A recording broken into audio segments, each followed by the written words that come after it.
Hello, future me, and hello to anyone watching. I'm over in the Amazon, getting bitten up by mosquitoes. So I better not drag this on for too long. Alright. How did I end up here? Yeah, that's a real question. With no money left, not sure what I'm doing for future. But no matter what, I'll figure it out. Alright, so I'm here because the shaman I did bufo with, Frida, last year, start of 2025, wanted to visit an Amazonian tribe, and she felt unsafe traveling alone, so asked if I'd come with her. And my only objection was, I need Wi-Fi for work. And then she found out that the tribe has Starlink. Pretty cool, no? Indigenous tribe with Starlink. So yeah, since I told her that if they have internet, I'm gonna go, then that was basically set. I wanna be a man of my word. I wanna say what I do and do what I say. Probably the quote doesn't matter. A few days later, we sit down to book flights, and I see, oh shit, this is way more expensive than I thought it would be. And I didn't have enough money for the flight there and back, and then for all other expenses as well. So I thought, damn, I told her that I'll go, so now I need to figure out a way to go. And I thought, how about I fly there with no return ticket, and then once I'm there, I'll figure out how to get back. I was in Búzios at the time, in Brazil. So that was the situation. I booked the tickets to go here. Now we spent 3 days with that indigenous tribe. I'll give a bit of story about it later. But now, I guess I can show around. Now I'm still in the Amazon, but no longer with the indigenous tribe. In a place where there's some comfort. I get 3 meals a day and a place to relax and focus on work. But the issue with work, let me see how centered this is. The issue with my main source of income is I think I'm losing my job by the end of this month. I'm not sure of the reason why. I have a few speculations. But I was working for Tate, specifically for his cousin. And he hasn't messaged in a few weeks. It's complicated. I won't go too much into it, but I'm pretty sure I'm getting kicked out. But I'll know by the end of the month, I'll know for sure. So I've started thinking about other sources of income. I might do something with YouTube, then do some vibe coding and build up websites, and then pitch those websites to businesses. Also an idea. That's something Avi, a friend of mine, told me about a few days ago. And I'm also doing trading for the past 6 months, trying to learn it, trading futures, NQ and NASDAQ, NQ and ES. Trying to get some money from that, using prop firms, but I haven't gotten any payouts yet. And that's something that's unpredictable for now until I figure it out. So I can't rely on that. I need some kind of stable income for a few more months until I get trading figured out.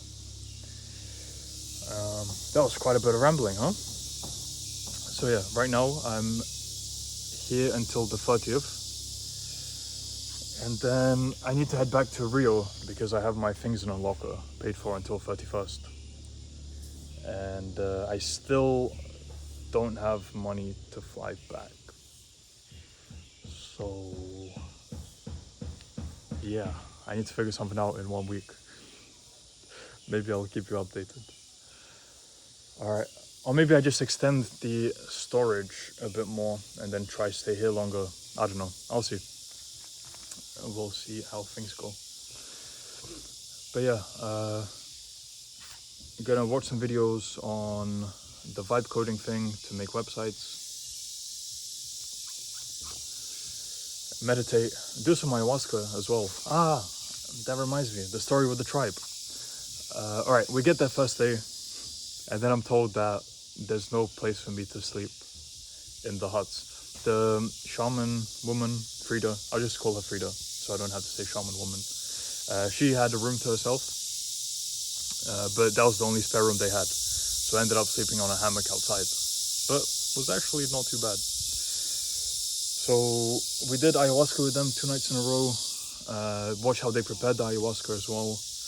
Then next day, I went fishing with them. And for the bait, they gathered up some kind of leaves. And then they got a big log, carved out a handle at the top, and they needed to raise it and smash it onto the leaves that were in a hole in the ground, and mash it maybe for half an hour.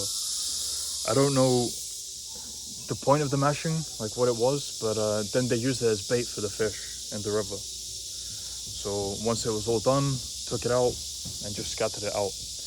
And then I see them catching the fish with their hands, and I thought, okay, I'll give it a try. So I'm waiting for maybe 10 minutes, and then I finally see a fish a bit like in front of me, swimming across. So I jump over with my hand out, and I kind of get under it and start lifting it, and then it just goes straight through. So I thought, damn, maybe I just need to grab harder. And then I'm waiting for another fish again for maybe another 10 minutes. And it comes along again, and I try to grab it, but again it just slips out. So then I try to ask them, how do you get the fish?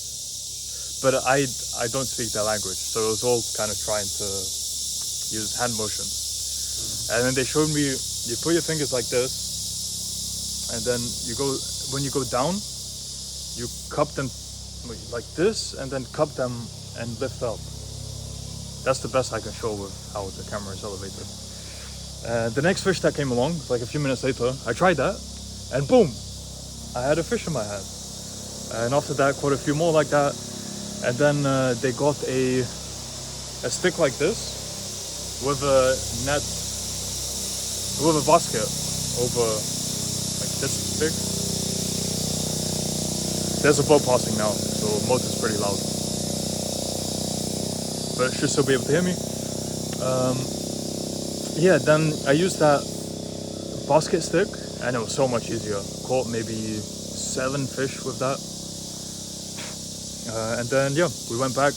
Oh, man, this is something I didn't really tell my mom, because she'd be pretty damn worried. But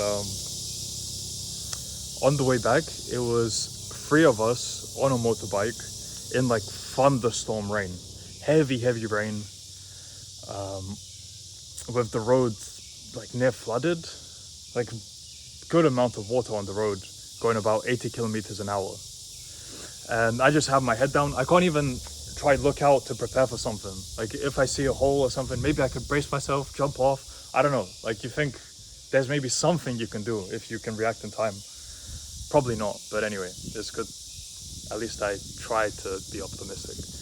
But yeah, I couldn't even keep my head up because the rain at that speed is pretty, like, pelts you pretty hard. So I had to keep my head down and just, yeah, hope for the best. So that was about 15 minutes of driving with the motorbike at about 80 kilometers an hour in thunderstorm rain.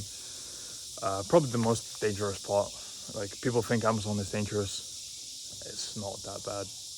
Usually things avoid you. Just the mosquitoes are annoying. But yeah, anyway.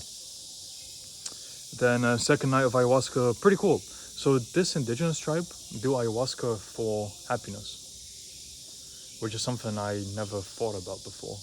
It's just for enjoying life and for happiness, and I guess for bringing them closer together with their community. Whereas before, I used to think things like plant medicine, it's all for learning. Like the point of doing it is to learn and then to integrate into your life. But yeah, doing it with them for happiness, pretty, like, once in a while, actually very valid from my perspective. And Frida, she also needed some happiness in her life because she's going through a lot. So she was laughing a lot, having fun. We were dancing. I was playing drums a lot. It was a good time. So it wasn't as much about introspection this time, but more about just bonding with community and having fun. And then, came to this place here. So for now, that's everything for the story. 10 minutes. Quite the ramble. And let's see what else I want to update on. All the best.